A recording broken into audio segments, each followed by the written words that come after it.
बदलते भारत की शान।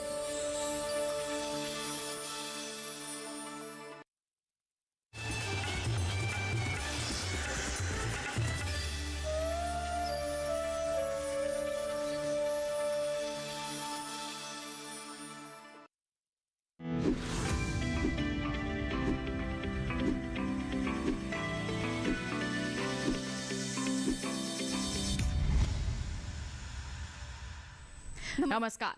दूरदर्शन किसान के कार्यक्रम सरकार आपके साथ में स्वागत आप सभी का। मैं हूं आपके साथ आदिति शर्मा। हमारे इस कार्यक्रम में लेकर आते हैं हम आपके लिए सरकारी योजनाओं की जानकारी, किस स्तर पर उनका क्रियान्वयन हो रहा है, कितने लोग इन योजनाओं से लाभान्वित हो रहे हैं, इन तमाम बातों की जानकारियां हम आप तक पहुंचाते हैं। बता दें, आज के कार्यक्रम में हम आपको बताएंगे अटल भूजल योजना के बारे में। तो ये योजना है क्या, कब इसकी शुरुआत हुई और किस तरह से हो रहा है इसके लिए काम, आइए जानते हैं और देखते हैं योजना का सार।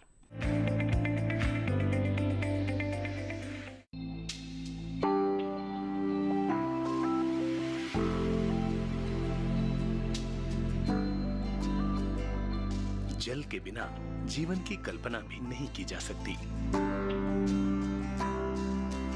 खेती किसानी के लिए भी पानी बहुत जरूरी है, लेकिन देश के कई हिस्सों में भूजल यानी जमीन के अंदर मौजूद पानी का स्तर लगातार कम हो रहा है, जिस कारण न सिर्फ वहां के लोगों को पीने के पानी की समस्या हो सकती है, बल्कि किसानों को भी खेती के लिए पानी की कमी की समस्या से जूझना पड़ सकता है।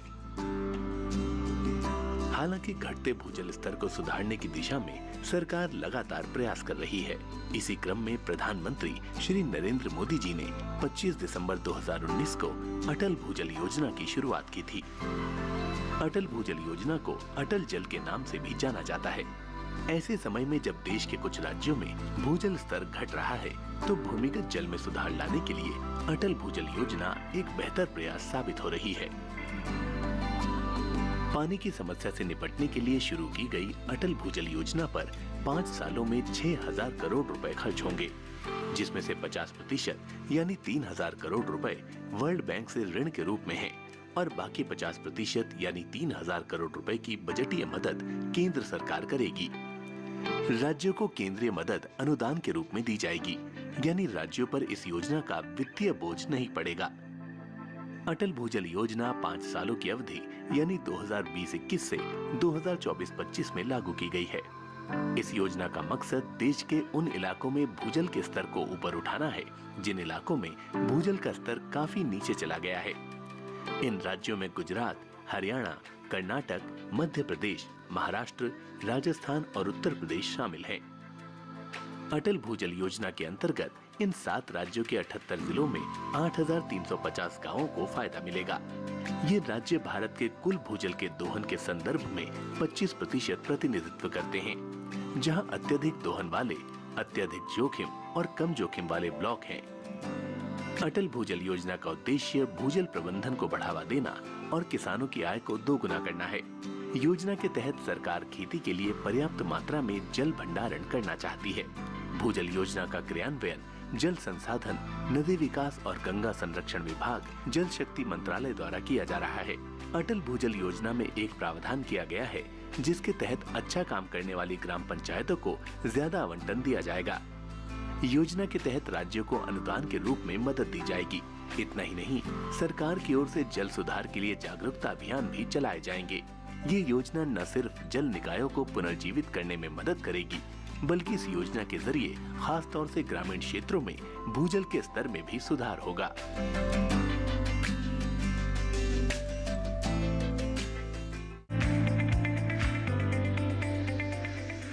तो ये था योजना का सार। इसके साथ आपको बताएं, कार्यक्रम में वक्त हो चला है एक छोटे से ब्रेक का। आपका हिम्मत जाइए, बने रहिए दूरदर्शन किसान पर और देखते रहिए कार्यक्रम सरकार आपके साथ।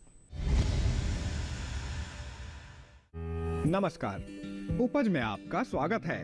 हम आपके लिए लाए हैं एक ऐसा खेती किसानी ऐप जिससे आप घंटों का काम मिनटों में कर सकते हैं।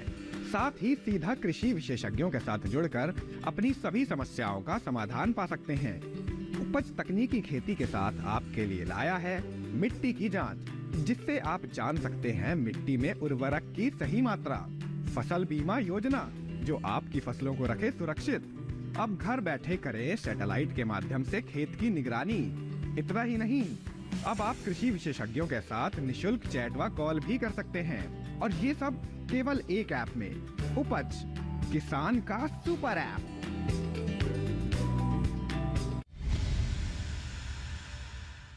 ब्रेक के बाद दूरदर्शन किसान के कार्यक्रम सरकार आपके साथ में आप सभी का फिर से स्वागत है। आज बात कर रहे हैं अटल भूजल योजना की। तो इस योजना के बारे में आइए विस्तार से हमारे विशेषज्ञ से ही जान लेते हैं कि क्या क्या अहम पहलू हैं इस योजना के। रुख करते हैं हमारे विशेषज्ञ का। आज के हमारे इस कार्यक्रम में हम बात कर रहे हैं अटल भूजल योजना की। तो हमारे साथ हमारे विशेषज्ञ उपस्थित हैं, उनसे हम विस्तार से जानेंगे कि जब से शुरुआत हुई है तब से लेकर अब तक किस तरह का क्रियान्वयन हुआ है और आगे की योजनाएं क्या है। हमारे साथ उपस्थित है अटल भूजल योजना के निदेशक डॉक्टर उमेश एस बालपांडे जी। डॉक्टर उमेश, बहुत बहुत स्वागत है आपका कार्यक्रम सरकार आपके साथ में। तो आज हम चर्चा करने वाले हैं अटल भूजल योजना की। शुरुआत हुए काफी समय हो चुका है, लेकिन फिर भी आपसे जानना चाहेंगे, बहुत सारे लोग हैं जिसके बारे में जानते नहीं हैं, कब हुई इसकी शुरुआत और क्या उद्देश्य रहा था इसके पीछे। मैं आपको बताना चाहूँगा, अटल भूजल योजना एक 5 वर्षीय सेंट्रल सेक्टर स्कीम है जो 2020-21 से लेकर 2024-25 तक चल रही है। 5 साल की स्कीम है और इस योजना का शुभारंभ जो था भारत रत्न श्री अटल बिहारी वाजपेयी जी के जन्मदिन पे 25 दिसंबर 2019 को इस योजना का शुभारंभ किया था और इसका जो इम्प्लीमेंटेशन है वो 1 अप्रैल 2020 से चालू हुआ। योजना का अभी ये 4था साल है और पिछले 3 साल में काफ़ी सारी गतिविधियाँ इस अटल भूजल योजना के माध्यम से की गई। इस योजना में टोटल 7 राज्य है, 80 जिले हैं, 229 ब्लॉक्स है और 8220 ग्राम पंचायतें हैं। इन ग्राम पंचायतों में अटल भूजल योजना इम्प्लीमेंट की जा रही है। अब पिछले 3 साल में जब हम देखते हैं भूजल को, जब हम देखते हैं तो आम तौर पर हम ये देखते हैं कि जो सरफेस वाटर होता है, ज़मीन के ऊपर में जो पानी होता है वो हमेशा हमें दिखता है, लेकिन जो भूजल है क्योंकि वो ज़मीन के नीचे है तो हमें वो दिखता नहीं है। तो इसलिए हमें ऐसा लगता है कि जो भूजल है वो हमारे लिए हमेशा उपलब्ध है और हर कहीं पे उपलब्ध है, लेकिन ऐसा नहीं है। भूजल क्योंकि एक सीमित मात्रा में हमारे पास में अवेलेबल है, तो हमें ये समझना चाहिए कि हमारे पास में कितना पानी अवेलेबल है और फ्यूचर में हम उसको किस तरह से यूज़ कर सके, ताकि हमें कभी भी पानी की समस्या कभी भी हमें ना हो। मैं आपको बताना चाहूँगा, आज के तारीख में देश में करीब 62% ऑफ इरिगेशन जो है वो ग्राउंड वाटर से होता है। रूरल एरियाज़ में करीब 85% जो पानी है वो भूजल के माध्यम से रूरल ड्रिंकिंग वाटर सप्लाई में यूज़ होता है और करीब 50% पानी जो है अर्बन वाटर सप्लाई स्कीम्स में यूज़ होता है। तो ग्राउंड वाटर का रोल यहाँ पे काफ़ी महत्वपूर्ण होता है। बिल्कुल। तो जैसे आपने कहा कि भूजल को बढ़ाने के लिए, हम कहें कि बचाव करने के लिए इस योजना की शुरुआत हुई है। 3 साल हो चुके हैं, 7 राज्यों में शुरुआत हुई थी और आज लगभग 8000 से भी ज़्यादा ग्राम पंचायतें इससे जुड़ी हुई हैं। तो अभी तक इन 3 सालों में आपने किस तरह के कदम उठाए हैं, किस तरह से प्रचार प्रसार किया है कि लोग इसके प्रति जागरूक हुए हैं? तो स्कीम की जब शुरुआत की गई तो ये जो हमारे 7 राज्य है, जो 80 डिस्ट्रिक्ट्स में जो 8220 ग्राम पंचायत है, इनमें सबसे पहले हमने इंफॉर्मेशन, एजुकेशन और कम्युनिकेशन, जिसको हम आईसी भी कहते हैं, आईसी के माध्यम से हमने लोगों में जागरूकता निर्माण की। उनको ये बताया कि आपके ग्राम पंचायतों में पानी के भूजल को लेके क्या समस्याएं हैं और किस तरह से हम आने वाले टाइम में इससे हम उभर सकते हैं। तो आईसी एक्टिविटीज़ में हमने जैसे नुक्कड़ नाटक हो गए या लीफलेट्स हो गए या ब्रोशर्स हो गए या स्कूल्स में कुछ हमने अवेयरनेस प्रोग्राम्स किए। तो डिफरेंट टाइप के हमने आईसी प्रोग्राम्स करके सबसे पहले तो हम लोगों ने इन ग्राम पंचायतों में अवेयरनेस प्रोग्राम्स किया, ताकि उनको बताया कि अटल भूजल योजना से किस तरह से ग्राम पंचायत का जो एक नक्शा है वो हम बदल सकते हैं। और अटल भूजल योजना में ऐसी ग्राम पंचायतें हैं जहाँ पे बेसिकली भूजल को लेके काफ़ी वहाँ पे समस्या है, इन द सेंस भूजल की मात्रा वहाँ पे कमी है। तो कैसे हम वाटर डिफिशिएंट जो हमारी ये ग्राम पंचायत है उनको कैसे हम वाटर इफिशिएंट बना सकते हैं। तो सबसे पहले आईसी एक्टिविटीज़, जितने भी आईसी एक्टिविटीज़ है वो हमने वहाँ पे की और उसके बाद में धीरे धीरे फिर हम लोगों ने वाटर सिक्योरिटी प्लान बनाने का काम चालू किया। वाटर सिक्योरिटी प्लान ग्राम पंचायत लेवल पे एक प्लान है जो बेसिकली ग्राम पंचायत के ही लोग मिल के बनाते हैं।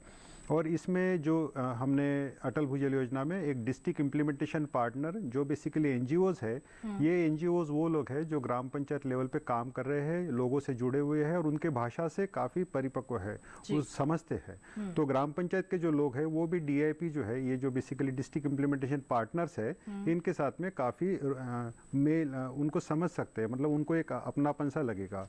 तो ये डीआईपीज ने बेसिकली ग्राम पंचायत के लेवल पे अवेयरनेस प्रोग्राम्स करके उन लोगों को समझा कि आपके वाटर सिक्योरिटी प्लान कैसे बनने हैं, और उसके बाद में लोग इसमें जुड़ते गए, लोगों ने वाटर सिक्योरिटी प्लान बनाए। इसके दौरान बहुत सारा प्रोक्योरमेंट भी हुआ, जैसे हर एक ग्राम पंचायत में एक पीजोमीटर लगाया गया, जिसका काम है बेसिकली कि ग्राम पंचायतों में पानी भूजल का स्तर क्या है, कैसे हम उसको नापेंगे। इसके अलावा ग्राम पंचायतों में जो वेल्स है, चाहे डग वेल्स हो या बोरवेल्स हो, उसमें भी वाटर लेवल का रिकॉर्ड किया गया कि कितना स्तर पानी का है। उसके बाद में हर ग्राम पंचायत में जैसे पीजोमीटर बनाए गए और इन पीजोमीटर पे एक इंस्ट्रूमेंट लगाए गए जिसको DWLR कहते हैं, डिजिटल वाटर लेवल रिकॉर्डर। तो इनका काम ये होता है कि कंटिन्यूस ये मॉनिटर करते रहते हैं कि आपका पानी का भूजल का जो स्तर है कैसे, कितना नीचे जा रहा है, कितना ऊपर आ रहा है। उसके बाद में हर ग्राम पंचायतों में एक वाटर टेस्टिंग किट दिया गया, तो जिसके माध्यम से ग्राम पंचायत के लोग अपने ग्राम पंचायत में जो पानी के जो सोर्सेस है, जहाँ से वो पानी पीते हैं, उस पानी की गुणवत्ता क्या है, क्या उसमें फ्लोराइड ज़्यादा है, क्या उसमें आयरन ज़्यादा है, तो डिफरेंट जो पैरामीटर्स है पानी की गुणवत्ता को लेके उसको वो जांच सकते हैं। तो हर एक ग्राम पंचायतों को एक वाटर टेस्टिंग किट दी गई। हर एक ग्राम पंचायत में भूजल को नापने के लिए एक वाटर लेवल साउंडर, बेसिकली एक इंस्ट्रूमेंट है जिससे हम पानी का लेवल अगर गहरा हो तो हम उसको नाप सकते हैं। और हर एक ग्राम पंचायत में रेन गेज स्टेशंस लगाए गए, जिसमें ग्राम पंचायत के लोग जो रेन गेज स्टेशन है वहाँ पे उनके ग्राम पंचायतों में कितनी बारिश हो रही है साल में, उसको रिकॉर्ड करेंगे और ग्राम पंचायत में उसका रिकॉर्ड मेंटेन करेंगे। तो इसकी भी पूरी ट्रेनिंग यहाँ पर दी गई है ग्राम पंचायत लेवल पर लोगों को, ताकि वो लोग ये जो आप इंस्ट्रूमेंट्स बता रहे हैं उनका इस्तेमाल जो है बड़ी ही आसानी से कर सके और सारे रिकॉर्ड मेंटेन कर सके, जिससे हमें मदद ही मिलेगी ये जानने में कि योजना का जो क्रियान्वयन हो रहा है उसमें कितनी सफलता मिल रही है। जैसे आपने बताया कि यहाँ पर लोगों को ट्रेनिंग भी दी जा रही है और लोग जागरूक भी हो रहे हैं। आंकड़े साफ तौर पर बता रहे हैं कि बहुत ही ज्यादा खुले दिल से अपना रहे हैं इस योजना को लोग। तो रोजगार भी मिले होंगे लोगों को, इसमें भी काफी बढ़ोतरी हुई होगी इस योजना के चलते। बिल्कुल इस योजना के तहत काफी सारे रोजगार भी मिले। जैसे कि मैं आपको बताना चाहूंगा कि वो जो एनजीओज है बेसिकली, इनको डिस्ट्रिक्ट इम्प्लीमेंटेशन पार्टनर कहा जाता है। ये वो एनजीओज है बेसिकली जो ऑलरेडी ग्राम पंचायत लेवल पे काम कर रहे हैं। तो इन एनजीओ जो डीआईपीज है उनके पास में जो पूरा स्टाफ है उन लोगों को भी हायर किया गया है, तो लोकल लेवल पे भी उन लोगों को काफ़ी एम्प्लॉयमेंट मिला। प्लस जैसे स्टेट प्रोग्राम मैनेजमेंट यूनिट या डिस्ट्रिक्ट प्रोग्राम मैनेजमेंट यूनिट, मतलब जिला स्तर पे या राज्य स्तर पे जो यंत्रणा है वहाँ पे भी काफ़ी सारे एक्सपर्ट्स हायर किए गए। तो इन एक्सपर्ट्स का काम है कि ग्राम पंचायत को एक टेक्निकल नॉलेज प्रदान करें, उनको नॉलेज प्रदान करके जो वाटर सिक्योरिटी प्लान ग्राम पंचायत लेवल पे बने हैं उसका किस तरह से प्लानिंग हो, किस तरह से, उसके बारे में उन लोगों को बताया गया। बिल्कुल, तो यहाँ पर देखिए कि कई लाभ हैं इस योजना के। एक तो आपका भूजल का बचाव हो जाता है, उसका स्तर बढ़ जाता है, रोजगार के अवसर भी कई यहाँ पर उत्पन्न हुए हैं। अब आपसे जानना चाहेंगे कि नाप तो हमने लिया कि भूजल स्तर जो है वो किस स्तर पर बना हुआ है, उसमें बढ़ोतरी हो रही है या फिर गिरावट हो रही है। अब उसे बचाना है तो इस योजना के अंतर्गत किस तरह के प्रावधान रखे गए हैं और लोगों को किस तरह से बताया जा रहा है कि आपको इस ओर अपनी कदम बढ़ाने हैं। तो जैसे कि मैंने आपको बताया, ग्राम पंचायत लेवल पे जो वाटर सिक्योरिटी प्लान्स बन रहे हैं, इन वाटर सिक्योरिटी प्लान्स में 2 तरीके के इंटरवेंशंस प्रपोज किए गए हैं। जैसे कि अभी तक हमारे देश को आज़ाद हुए 75 साल हो गए। इन 75 सालों में हमने सप्लाई साइड पे बहुत सारा काम किया। जैसे हम किसी रिवर पे या किसी नाले पे जब हम स्ट्रक्चर बनाते हैं, जैसे चेक डैम बना दिया या कोई हमने तालाब बना दिया, तो उसमें ये होता है कि बारिश का पानी उसमें जमा होके वो एक कंजर्वेशन हो जाता है, हार्वेस्टिंग हो जाता है। लेकिन अटल भूजल योजना एक ऐसी पहली स्कीम है जहाँ पे हम डिमांड साइड मैनेजमेंट की बात कर रहे हैं। कैसे हम हमारी भूजल की जो ज़रूरत है उसको हम कम करके हम आने वाले टाइम पे हमारे भूजल को भी बचा सके। तो इस योजना में जहाँ पे हम सप्लाई साइड पे काम कर रहे हैं, वहाँ पे डिमांड साइड में ज़्यादा फोकस कर रहे हैं। तो सप्लाई साइड में जैसे हम विभिन्न स्ट्रक्चर्स बनाते हैं, डिमांड साइड में भी हम स्प्रिंकलर या ड्रिप इरिगेशन या अंडरग्राउंड पाइपलाइन के माध्यम से या जो एडवांस एग्रीकल्चरल टेक्निक्स है, जैसे मल्चिंग हो गया, ग्रीन हाउसेस हो गए, तो उस तरीके से हम हमारा जो भूजल का जो विड्रॉल है उसको भी हम कम करेंगे। तो ये सभी मेजर्स हम डिमांड साइड मेजर्स के इसमें ले रहे हैं। तो इसका अल्टीमेट फ़ायदा ये होगा कि क्योंकि बारिश का जो पानी है वो एकमात्र स्रोत है हमारे लिए, तो जहाँ पे हम सप्लाई साइड इंटरवेंशंस कर रहे हैं, जहाँ पे हम पानी को कंजर्व करके ज़मीन के अंदर में डाल रहे हैं या उसको स्टोर कर रहे हैं, एट द सेम टाइम हम ज़मीन से जो पानी निकाल रहे हैं, जो हम भूजल निकाल रहे हैं, उसको भी हम इफिशिएंटली मैनेज कर रहे हैं। तो इसका फ़ायदा ये होगा कि जो हमारी ग्राम पंचायत है, जो आज की तारीख में वाटर डिफिशिएंट है, उसको हम वाटर इफिशिएंट बनाने में काफ़ी सारा प्रयास कर रहे हैं। बिल्कुल, तो वर्षा जल को तो संरक्षित कर ही रहे हैं, साथ ही साथ जो भूजल पहले से ही उपलब्ध है उसका भी कम से कम उपयोग करके हम उसकी बचाव में भी अहम भूमिका यहाँ पर निभा रहे हैं। अभी तक की अगर हम बात करते हैं, जैसे आपने कहा कि 3 साल से इस योजना का क्रियान्वयन हो रहा है, इन क्षेत्रों में 8,000 से भी ज्यादा, जैसे आपने जिक्र किया, ग्राम पंचायत जुड़ी हुई हैं, उनमें भूजल स्तर में कितना बदलाव आया है? तीसरे साल में, पहले 2 साल में जैसे आईसी की एक्टिविटीज़ की गई, उसके बाद में प्रोक्योरमेंट हुआ, जहाँ पे पीजोमीटर लगे, DWLR लगे, उसके बाद में वाटर सिक्योरिटी प्लान बने। अब इन वाटर सिक्योरिटी प्लान में जो सुझाव दिए गए हैं, जो इंटरवेंशंस प्रपोज किए गए हैं डिमांड और सप्लाई साइड का, उनका काम अभी ग्राम पंचायतों में होना चालू हो गया है, और इस साल और आने वाले साल में इनका पूरा का पूरा कार्य हो जाएगा। तो अभी तो हमें सबसे इम्पोर्टेंट जो हमें चीज़ देखने को मिल रही है कि लोगों के बिहेवियर में काफ़ी चेंज आ गया है। पहले तो उनको पता नहीं था कि उनके ग्राम पंचायत में भूजल का स्तर की पोजीशन क्या है, भूजल स्तर कितना अवेलेबल है। अब क्योंकि उनको पता चल गया है, तो वो लोग अपने भूजल को लेके काफी अवेयर है, और उनके ग्राम पंचायत में कितना पानी उनके लिए अवेलेबल है, तो वो जानने के बाद में उनमें एक बिहेवियर चेंज आ रहा है कि अभी अगर हम कुछ प्रयास नहीं करेंगे तो आने वाले टाइम में हमारी आने वाली जो पीढ़ियां है उसके लिए हम पानी ज़्यादा से ज़्यादा रख नहीं पाएंगे। तो उसके लिए उनका बिहेवियरल एक चेंज आ रहा है उनमें। अब लोग जागरूक हो रहे हैं इसके प्रति। पहले खुले तौर पर ही यहाँ पर सिंचाई कर दी जाती थी, लेकिन अब आधुनिक पद्धतियों को अपना रहे हैं, कम संसाधनों का उपयोग कर रहे हैं, ताकि आगे आने वाली पीढ़ी के लिए हम पानी को बचा सके। अगर अभी हम सब व्यर्थ कर देंगे तो आगे आने वाली पीढ़ी के लिए क्या बचेगा? इसी उद्देश्य के साथ इस योजना की भी शुरुआत की गई है, लोगों में जागरूकता भी लाई जा रही है। जैसे आपने कहा, 4था साल चल रहा है, 5 वर्ष की ये योजना है। अब अगले वर्ष हम कह सकते हैं कि समाप्ति की ओर बढ़ेगी। क्या इसे आगे बढ़ाने के बारे में सोचा जा रहा है, या फिर सिर्फ 5 वर्ष के लिए ही इसका क्रियान्वयन होगा? अटल भूजल योजना भारत में एक पायलट प्रोजेक्ट के तौर पे इम्प्लीमेंटेशन इसका स्टार्ट हुआ था, और 2017 में सेंट्रल ग्राउंड वाटर बोर्ड का एक जो रिपोर्ट आया था, उसमें कुछ ऐसे तालुकास थे जिनको हम ब्लॉक्स कहते हैं, तालुकास, जो बेसिकली ओवर एक्सप्लॉइटेड या क्रिटिकल, मतलब डार्क जोन में थे, जहाँ पे भूजल का स्तर काफी गिर गया था। तो हमने बेसिकली, क्योंकि ये पायलट प्रोजेक्ट था, तो वहाँ पे हमने 7 राज्यों का चयन किया गया था। बट मुझे लगता है कि ये जो मॉडल है अटल भूजल योजना का, जहाँ पे हम ग्राम पंचायत के लोगों को ये सुनिश्चित कर रहे हैं कि वो अपने लेवल पे एक प्लान बना के आने वाले टाइम में अपने ग्राम पंचायत का जो वाटर रिसोर्स है उसको अपन मैनेज करें, तो ये स्कीम आगे भी दूसरे ग्राम पंचायतों के लिए या दूसरे राज्यों के लिए भी एक मॉडल साबित हो सकती है, ताकि दूसरे राज्य भी उसको तो जैसे अभी इसमें 7 राज्यों को ही शामिल किया गया है, अनुमान हम ये लगा सकते हैं कि आगे इसमें और भी राज्यों को जोड़ा जाएगा, जहां पर भूजल स्तर काफी कम बना हुआ है, उसमें भी सुधार के लिए यहाँ पर कदम उठाए जाएंगे। बिल्कुल बिल्कुल बिल्कुल। आने वाले टाइम में भी अटल भूजल योजना का ये जो मॉडल है, जब ये देश में इम्प्लीमेंट हो रहा है, तो इससे हमें काफी सारी लर्निंग्स मिलने वाली है, और आने वाले टाइम में अगर हम दूसरे राज्यों में भी जब इसको इम्प्लीमेंट करेंगे तो हम इसको बेहतर तरीके से और इफेक्टिव तरीके से इसका इम्प्लीमेंटेशन करेंगे। बिल्कुल। तो आगे के लिए कोई योजनाएं बनाई जा रही हैं यहाँ पर सरकार द्वारा, कि जैसे और ज्यादा राशि को बढ़ाया जा सके, आर्थिक सहायता यहाँ पर और मुहैया करवाई जा सके? अटल भूजल योजना, जैसे कि आपको शायद पता होगा, ये 6,000 करोड़ की स्कीम है, जिसमें 3,000 करोड़ वर्ल्ड बैंक से है और 3,000 करोड़ भारत सरकार का है।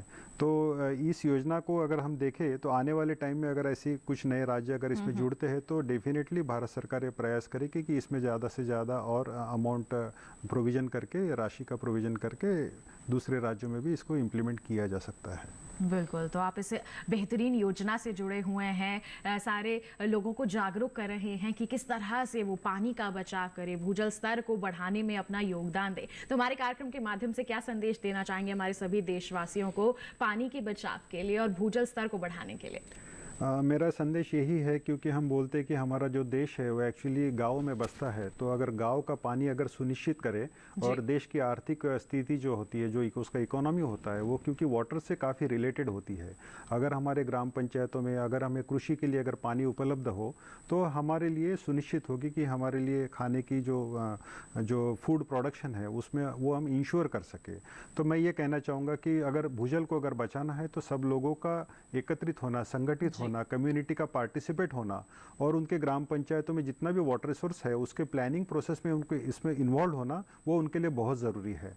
तो मैं ये इस प्रोग्राम के माध्यम से मैं कहना चाहूँगा कि जितने भी लोग हैं जो इस प्रोग्राम में जुड़े हैं वो सब लोग संगठित होकर प्रयास करें ताकि इस अटल भूजल योजना का जो मॉडल है ये अपने देश में सक्सेसफुल इम्प्लीमेंट हो और आने वाले टाइम में यही मॉडल आने वाले दूसरे राज्यों में या दूसरे ग्राम पंचायतों में भी इसका रिप्लिकेशन हो।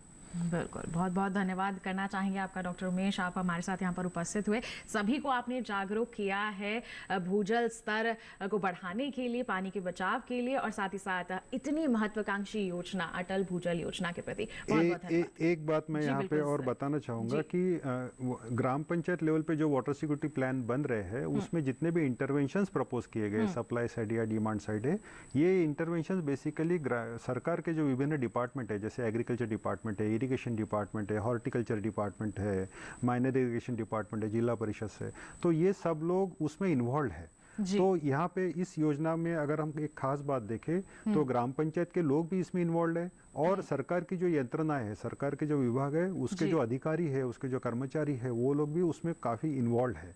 तो ये एक संगठित मॉडल है जो एक उभर के आया और देश में ऐसा पहला प्रोग्राम है। आज तक बहुत सारे प्रोग्राम इम्प्लीमेंट हुए बट ये अटल भूजल योजना एक ऐसा प्रोग्राम है जहाँ पे सरकार के अधिकारी, कर्मचारी और ग्राम पंचायत के लोग उन लोगों को भी मिलकर काम कर रहे। तो ग्राम पंचायत के लोगों को भी एक ओनरशिप लग रहा है, उनको एक लग रहा है कि हाँ, हमें भी किसी प्लेटफॉर्म में पूछा जाता है कि आप बताइए कि आपके ग्राम पंचायत में क्या होना चाहिए, किस तरीके के स्ट्रक्चर्स होना चाहिए। तो ग्राउंड वाटर जो एक साइंस का सब्जेक्ट है, बेसिकली अटल भूजल योजना के माध्यम से हम उसको डीमिस्टिफिकेशन ऑफ साइंस की बात करते हैं कि ग्राउंड वाटर का जो नॉलेज है वो आसान भाषा में हम ग्राम पंचायत तक तो पहुंचा रहे हैं, उनको समझा रहे हैं कि ग्राउंड वाटर क्या है, उसका बिहेवियर कैसा है और फिर आप लोग अपने ग्राम पंचायत के लिए कैसा उसका मैनेजमेंट करें। बिल्कुल, तो देखिए खासियत भी बता दी है हमारे विशेषज्ञ ने कि सभी मिलकर इस योजना का सफल क्रियान्वयन कर रहे हैं। उम्मीद करते हैं कि आप सभी इसके प्रति जागरूक हुए होंगे और डॉक्टर उमेश, बहुत बहुत धन्यवाद आपका हमारे साथ यहाँ पर जुड़ने के लिए, सभी जानकारियां हमारे दर्शकों के साथ साझा करने के लिए धन्यवाद आपका। धन्यवाद। तो आज के हमारे इस कार्यक्रम में आपने जाना अटल भूजल योजना के बारे में, अभी तक किस तरह से हुआ है क्रियान्वयन और आगे के लिए क्या है योजना या फिर नीति, इसके बारे में आपने विस्तार से जान लिया है। उम्मीद करते हैं आज के हमारे इस कार्यक्रम में जितनी भी जानकारियां आप तक पहुंचाई गई हैं सभी आपके लिए फायदेमंद साबित हुई होंगी। साथ ही आपको बता दें कि अगर आप जुड़ना चाहते हैं हमारे कार्यक्रम के साथ तो आप हमें ईमेल कर सकते हैं। ईमेल आईडी है हमारी sarkaraapkesath@gmail.com। आप फेसबुक के जरिए जुड़ सकते हैं। फेसबुक पर जाइए, वहां पर आप हिंदी में टाइप करेंगे सरकार आपके साथ, हमारा फेसबुक पेज खुलेगा, वहां पर आप अपनी सवाल या फिर कार्यक्रम के लिए कोई सुझाव हैं तो वो पोस्ट कर सकते हैं। इसके अलावा आपको बता दें डीडी किसान कॉल सेंटर नंबर है 1800-113-060, जिस पर आप सोमवार से शनिवार सुबह 6 बजे से रात के 10 बजे तक कॉल करके अपने सवाल या फिर सुझाव रिकॉर्ड करवा सकते हैं। तो किसान भाइयों बहनों, इसी के साथ आज के लिए इतना ही। अगले अंक में फिर होंगे हाजिर, तब तक ले दीजिए इजाजत, लेकिन आप बने रहिए दूरदर्शन किसान पर। नमस्कार।